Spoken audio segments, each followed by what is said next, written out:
Diyan pa rin sa may bahagi po ng Mindanao area, ito hong service contracting program na sinasagawa dyan sa may General Santos. Posible daw hong ipatigil dahil naman po ito doon sa delayed na payout ng gobyerno. Ay update po dyan ng Bombo Radio General Santos. Posibleng itigil ng mga transport cooperative ang service contracting program kapag hindi pa naibigay ang payout na budget mula sa gobyerno.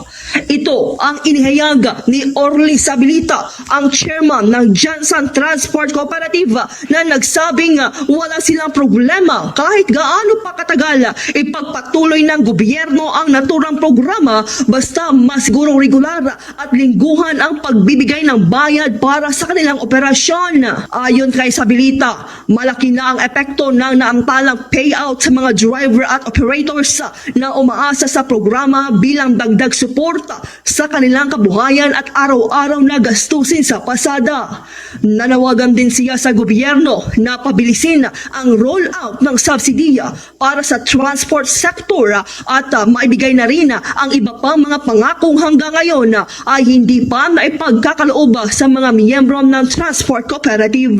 Dagdag pa nito, mahalagang maiwasan ang dagdag na paghihirap ng mga public transport drivers, lalo na ngayong patuloy ang pagtaas ng presyo ng mga bilihin at gastusin sa operasyon.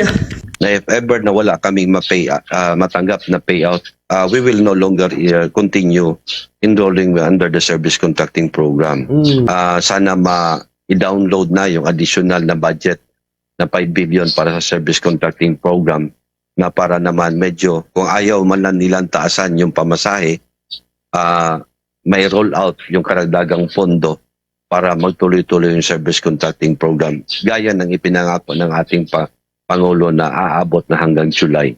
At yan ang ulat mula sa impila ng Bombo Radio Jansan. Para sa Bombo Network News, ito si Bombo Audrey Balabis. And this is Bombo Radio Philippines, for the #1 in most trusted source of news and information. Basta Radio.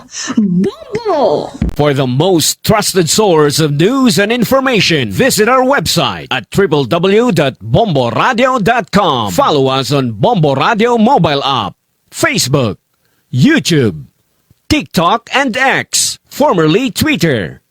Like, share, and stay connected. Anytime, anywhere.